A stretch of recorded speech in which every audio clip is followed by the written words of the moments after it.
Action Motorsport vous est présenté par La Capitale, Assurance Générale, Importation Thibault et Silverwax. Bienvenue à MS Moto, les éditions marquées. On est à l'autodrome de Montmagny. Pourquoi? C'est la grande journée sécurité à moto de la SAC. Et aujourd'hui, le menu est tel que vous allez avoir je dirais pas une overdose, mais vous allez avoir une grande quantité d'informations. Vous allez voir, c'est intéressant. On va aussi, bien sûr, aujourd'hui, poursuivre les aventures de construction de la moto custom de notre ami Richard Pelchat de Silverwax, qui fait construire par Hardcore. Les gens de l'école de moto Centre-Ville vont nous parler de comment diable choisir sa monture. Et on aura aussi les excellents conseils des gens des assurances de la capitale. Quand je vous dis qu'on a beaucoup d'informations, sortez votre papier et votre crayon. C'est parti.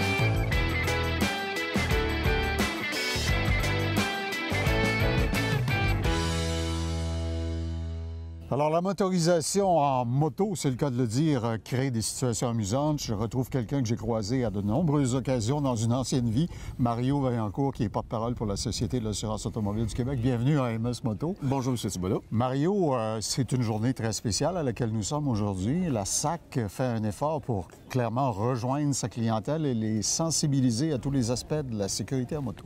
Absolument. C'est comme un peu un complément de nos campagnes de sensibilisation, ce qu'on fait ici aujourd'hui. On l'a fait l'an dernier. On l'avait fait l'an dernier, on répète l'expérience cette année. Ce qu'on fait, dans le fond, c'est de permettre aux motocyclistes, en ce début de saison, d'avoir accès ici à plein d'ateliers de toutes sortes où ils peuvent se familiariser, mais aussi, je pense, revoir un peu certaines techniques qui, souvent, ont peut-être besoin d'être rafraîchies, si on pouvait... Donc, on peut faire ces manœuvres-là accompagné de certains experts dans un environnement qui est tout à fait sécuritaire. On peut pratiquer les manœuvres, certaines, les positions importantes, tout ce qui est primordial pour être un motocycliste sécuritaire. Parlons-en de ces ateliers-là, Mario. J'ai vu qu'il y en avait distribués sur le terrain. J'ai vu des sonomètres, si j'ai bien compris. Donc, c'est là où on peut tester le niveau de décibels de votre engin. Puis j'ai vu toutes sortes de motos, des motos touristes, des motos sport, des motos custom. Ce qui veut dire que si vous avez une bonne réponse, c'est sans doute le genre d'initiative que vous voudrez répéter. Bien, absolument. C'est l'occasion de se refaire la main un peu parce qu'on sait que les motocyclistes, évidemment, ils sont quelques mois sans aller sur la route. On rouille un peu. On rouille un peu, peut-être. Alors, on peut, au choix, les gens peuvent choisir ce qu'ils veulent faire, mais on a l'occasion ici de revoir et peut-être de se redonner confiance aussi en ce début de saison. Excellent. Bien, Mario Vaillancourt, porte-parole de la Société de l'assurance automobile du Québec. Merci. Bonne saison en toute sécurité. Et vous avez sans doute un site Internet sur lequel on peut en tout temps les consulter, les consignes de la SAC? Absolument. Donc, nous sommes présents à Twitter, Facebook. Il y a toujours plein de choses qui sont mises en place, là, les conseils de sécurité, les campagnes de sensibilisation. Alors, tout le monde est invité à aller faire un tour. Merci. Ça fait plaisir. Bonne journée sur deux roues. Je suis avec Isabelle Gaudreau, qui est contrôleur routier et qui aujourd'hui va nous expliquer qu'est-ce que ce mastodonte derrière nous. Il n'est pas ici pour gratter la route, il est pour nous permettre de découvrir le principe accablant des angles morts. C'est en plein ça. Moi, j'appelle ça l'activité prise de conscience. Ah, c'est bon. Donc, on monte à bord du véhicule, on s'assoit à la place du conducteur et on constate ce que lui voit. C'est la cause de beaucoup d'accidents, j'imagine. Vraiment beaucoup. Le commentaire qui revient le plus souvent, c'est que les gens s'assoient et voient « Mon Dieu », c'est le commentaire. « Mon Dieu, je pensais pas que c'était si grand que ça, les angles morts. » C'est comme si on était dans la tour de contrôle de l'aéroport, mais la visibilité est loin d'être aussi bonne. Les gens pensent que parce qu'on est haut, on voit partout, ce qui n'est pas le cas, comme vous l'avez constaté. Là. La zone délimitée par les pointillés, c'est la zone mortelle, la pire, la zone invisible. Vous êtes à l'intérieur de cette zone pointillée. Vous êtes invisible pour le conducteur. Il y a même certains types de camions dont on me dit qu'une petite voiture, imaginons, je sais pas, par exemple une Mini Cooper qui sera en avant d'un camion, pour le conducteur, elle devient totalement invisible. Vous avez l'exemple ici. On a mis notre véhicule de patrouille à l'arrière. Oui. Vous ne voyez pas mon véhicule de patrouille où il est positionné maintenant. OK. Donc, il n'est pas si près que ça. C'est pas une si petite voiture que ça. Donc, une moto à l'arrière, on la voit pas du tout. Zone mortelle. Alors, soyez prudents. Merci, Isabelle. Plaisir. Puis, tenez toujours pour compte que le conducteur pourrait très bien ne pas vous voir. Alors, tenez en compte et respectez cette nuance-là. C'est important. On veut vous voir rouler en moto longtemps.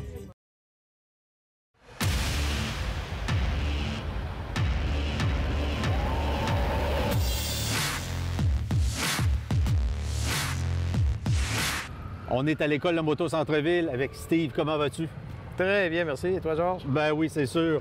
Écoute, Steve, je vois beaucoup de gens changer de moto, être prêts à s'acheter une nouvelle moto. Quand tu commences avec une nouvelle machine qui peut être très différente de celle que tu as eue, ou quand tu commences tout court, qu'est-ce qu'on fait les premiers kilomètres au volant de sa nouvelle monture? C'est important d'apprendre la maîtrise de son embrayage, de ressentir le poids à basse vitesse. C'est toujours recommandé avec une nouvelle moto là, de revenir la travailler dans un circuit fermé pour vraiment la ressentir comme il faut. Sa hauteur de freinage n'est pas la même, le poids n'est pas le même, le centre de gravité non plus. Good. Ça, tu as tout à fait raison. Au niveau du poids, il y a une variante énorme entre les motos. Fait que si on grossit une moto, par exemple, est-ce que tu me parles aussi du freinage? Peut-être, il faut faire quelques tests. Là. C'est certain. Là. Il y a des motos avec double frein avant, là, extrêmement efficaces. Là. Ça ne freinera pas pareil comme une moto custom très pesante avec le frein strict minimum en avant. Là. Absolument. Une moto qui est plus haute frottera très rarement au sol. Par contre, je vois souvent dans des tests de moto, les experts qui frottent les voitures au sol, etc. Est-ce qu'il y a un danger relié à ça? On lit souvent ces enfilades-là là, sur Facebook, par exemple, ou YouTube. Bien, ce qu'on voit sur une moto, comme si on regarde la pédale ici, là, il y a ce qu'on appelle un avertisseur. Oui. Donc, l'avertisseur est justement là quand ça va crier à terre, comme un avertisseur sur un frein, sur une voiture. Ça veut dire que là, tu es rendu à la limite de la moto.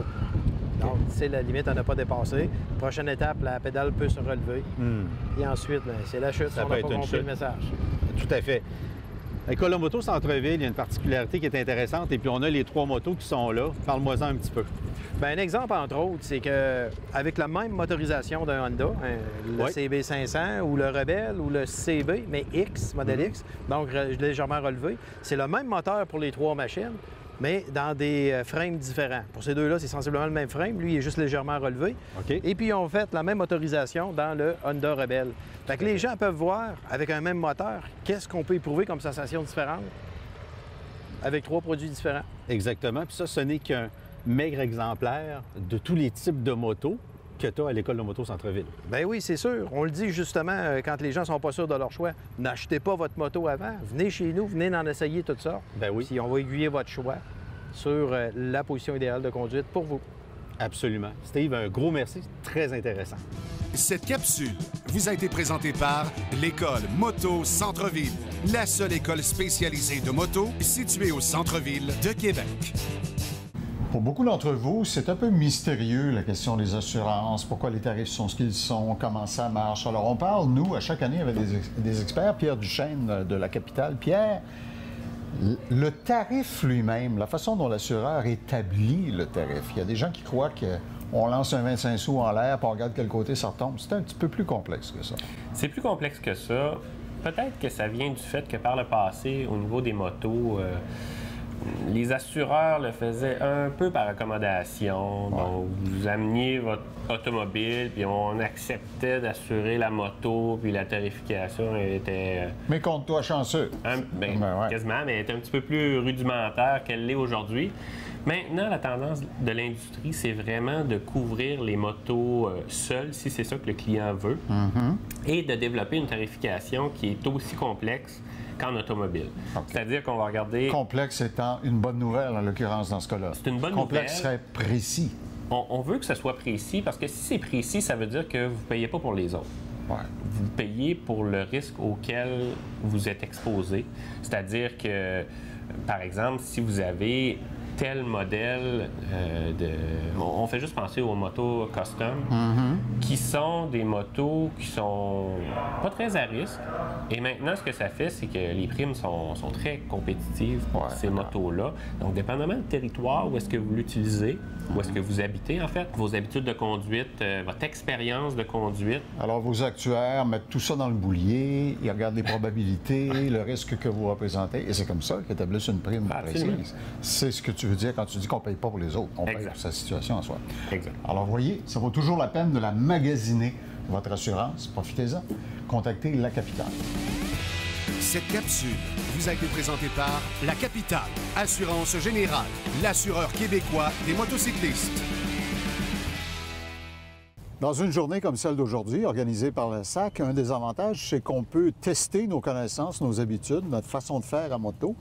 Michel Boily, qui est notre expert qui teste nos motos, va aujourd'hui se confronter à un gars dont c'est marqué expert sur son veston dans le dos, Pierre Piché de Moto Expertise. Pierre Piché, bonjour Pierre. Bonjour, bonjour. Expliquez-nous ce que vous faites exactement avec les motocyclistes qui se soumettent à votre essai aujourd'hui. OK. Et ici, aujourd'hui, on est à peaufiner la technique de courbe.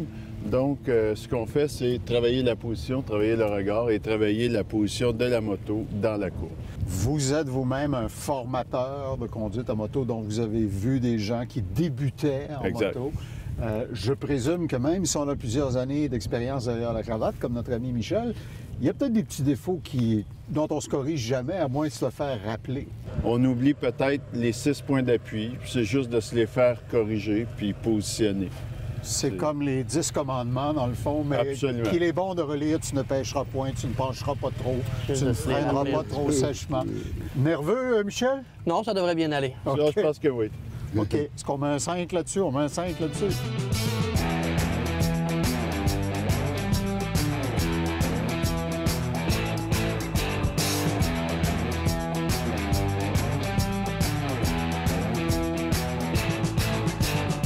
Alors, vous venez de voir Michel et Martin Veilleux circuler sur la piste. Martin, tes impressions? On voyait que Michel a quand même une bonne expérience. L'anticipation de sa vision se faisait très bien. Vous voyez qu'il tournait sa tête. À un moment donné, je pense au deuxième tour, dans le bol, il a comme incliné un peu trop sa moto à l'avance. Il a fallu qu'il fasse une correction pour après ça se reprendre. Sinon, le tour d'après, tout de suite, le correctif était fait. Donc, il y a toujours un ajustement aussi à faire. Alors, ton appréciation du bulletin? Je suis content que les gens du public puissent expérimenter ça. Surtout, juste le fait de venir rouler avec chacun sa moto sur la piste. C'est une expérience qui ne s'apprend pas sur la route. Ils vont avoir des bons conseils, ils vont avoir des bons petits correctifs, ils vont voir des choses qu'ils peuvent faire avec leur machine que des fois on n'ose pas faire sur la route, donc on n'a pas l'expérience de faire. Il y a toujours des petites choses à apprendre, à améliorer. Si les gens qui viennent ici retiennent seulement une petite partie de ce qu'ils vont avoir vu, ils vont déjà être des meilleurs pilotes. Alors Martin, merci beaucoup. C'est très apprécié. Puis on va se déplacer. Martin. Vous voyez, ils sont encore des amis. On va se déplacer vers d'autres ateliers justement pour tester encore une fois nos connaissances.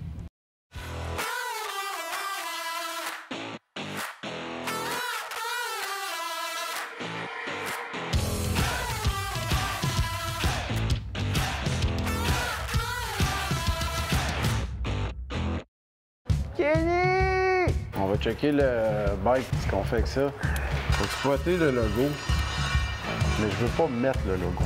On n'a pas une grosse tank à gaz, c'est qu'on peut pas se permettre de mettre un gros logo là-dessus. Moi, je serais plus parti sur quelque chose de sobre, mais raffiné en même temps. Là. Vraiment gros flake, brillant. Faudra en laisser. Ouais. On va vraiment en laisser du silver là, quelque part. Là. Une couleur sombre, ça la fera pas ressortir. Alors, je pense qu'un silver, ça va péter, ça va vraiment la mettre en valeur. C'est sûr qu'on part sur un flake, donc dès que je l'aurai shooté, on aura plus une idée. On pourrait exploiter, mettons, le rouge qui serait le flake, le candy rouge. Ouais. Le silver flake qu'on laisse, puis le noir qu'on va faire des outlines noirs. Il faut prendre leur fond, là, comme le principe de la dentelle. Là. On va chercher la petite tank, on va expliquer un peu en même temps c'est quoi le design. Tu sais, ça, c'est le principe de la dentelle. Là. Ouais. J'aimais bien ça, le mélange de textures. Hein. Ouais, moi j'aime beaucoup. C'est cool, là. Puis l'ombrage dessus, ça ressort bien. Ouais. Pour le flake, il sera sûrement plus gros que ça. Ça va donner un effet encore plus tripant, là. Puis un gros flake, ça va péter. Là. Peinture l'aile, tank, tank à l'huile. lumière. Tu as vu, j'ai fait un rappel de la crête ici. Ouais. Fait que tu vas avoir un petit peu de lichage à faire. Le ring va rester chromé. OK. Lumière peinturée.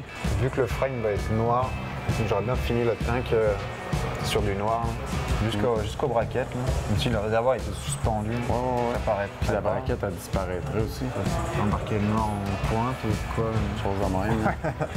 Le noir, tu l'enverrais plus en bas. Ouais, que là, ils partent, ils s'élargissent en dessous, là. Ça va devenir plus large là. Et devant, pareil, il revient, il finit. Il ramène en avant. Tu sais que là, ça fasse large. Puis après, on est juste une ligne de noir qui soit à côté de notre silver. Oui. Puis après, on pourra embarquer sur le rouge. OK, elle serait large, puis elle rapetisse en haut. Applique-toi, fais des lignes droites. Tank à huile et elle, j'irais pas jusqu'à faire des designs dessus. Peux-tu exploiter la tank pour... tu sais, on voulait pas mettre de logo Silverwax nulle part, on n'a pas de place. Tu sais, vu qu'on y va dans le look vintage, old school, on pourrait... Tu sais, on n'est pas obligé de faire le même logo tout le temps. Là. On peut s'amuser puis faire un logo un peu vintage, là. Petit lettrage à la main, Silverwax. Très cool. Non, on va pas le mettre sur la tank, ce serait trop évident. C'est comme signer un tableau dans le milieu, là. C'est ça, c'est trop facile. Tu peux pas faire ça. Fait que dans le fond, on va y aller avec le gros flake. Gros flake. Plusieurs tailles, plusieurs couleurs. Ça, c'est le même qu'il y a là-dessus, le silver. Monster flake. Ouais, j'ai déjà travaillé avec, mais pas souvent. Fait que dans le fond, l'étape, c'est on met une base qui est silver. Tu mets un preneur. Après, une base noire. Noire. Ouais, à la base du metal flake, là, c'est... Pour être sûr de cacher complètement. C'est ça. Après ça, on fait les designs avec un candy, ça s'appelle, un candy qui est transparent. Dans le fond, c'est une couleur transparente. Plus t'en mets, plus c'est foncé. Ouais, puis tu vois le flake à travers. C'est une encre en fait, puis toi tu passes d'une couche à 2 couches jusqu'à 6 couches. Là, t'as vraiment des nuances, des dégradés. Une affaire qu'on a commencé à faire, qu'on trouve super trippante, c'est avant de faire une peinture sur une tank, on la fait sur un casque. On a déterminé que, OK, si on va en mettre moins, si on va en mettre plus, ça a donné ça. Là, c'est encore quelque chose de différent. C'est une base coat candy. Fait qu'on va faire un casque Silverwax. On pourrait peut-être même faire le lettrage en arrière. Ouais, c'est ça, on pourrait jouer comme avec la ligne de la tank à gaz. Là. Puis quand on n'est pas sûr, tu peux même faire 2 moitiés. Tank d'abord, casse de l'autre. Je retourne finaliser mes soudures, puis je t'amène ça.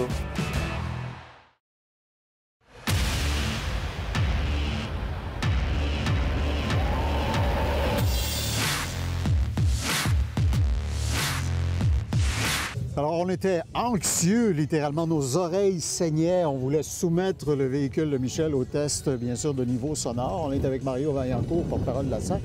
Mario, vos ingénieurs ont toute une panoplie d'équipements, puis ils ont une procédure très exhaustive. Oui, c'est ce qu'on appelle, l'appareil c'est un sonomètre qui a été mis en projet pilote dans les dernières années. Plusieurs corps policiers l'ont expérimenté.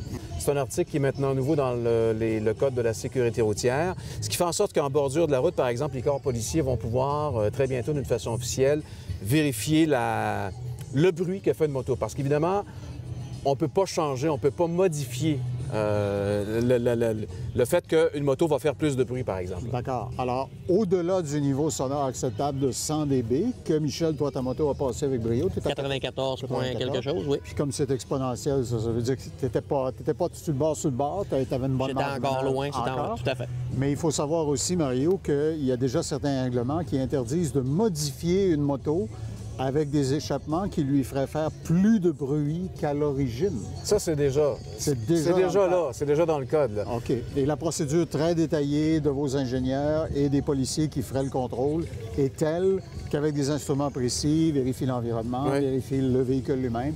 C'est là qu'on peut dire si oui ou non, on est conforme. Cette mesure-là est déjà là, puis elle va rester encore en vigueur. Oui, absolument. Et c'est ça, vous l'avez vu, donc les ingénieurs, il y a une façon de faire très précise, là, une distance à respecter, et on s'assure comme ça que la moto est conforme.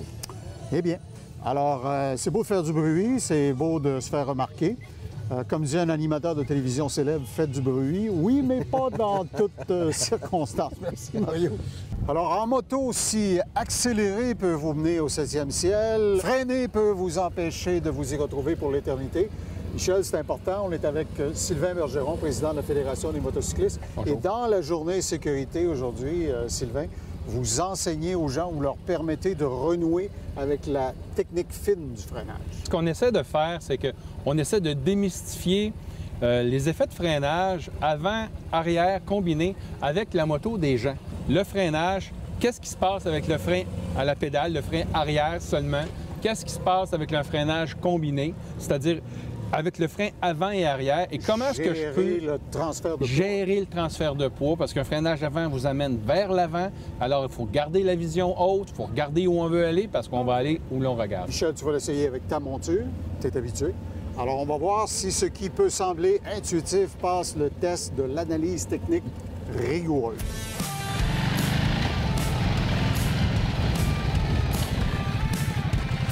C'est important d'avoir un regard au loin. OK, vous oubliez ta cloche. Ouais. Ton embrayage, c'est important aussi. OK.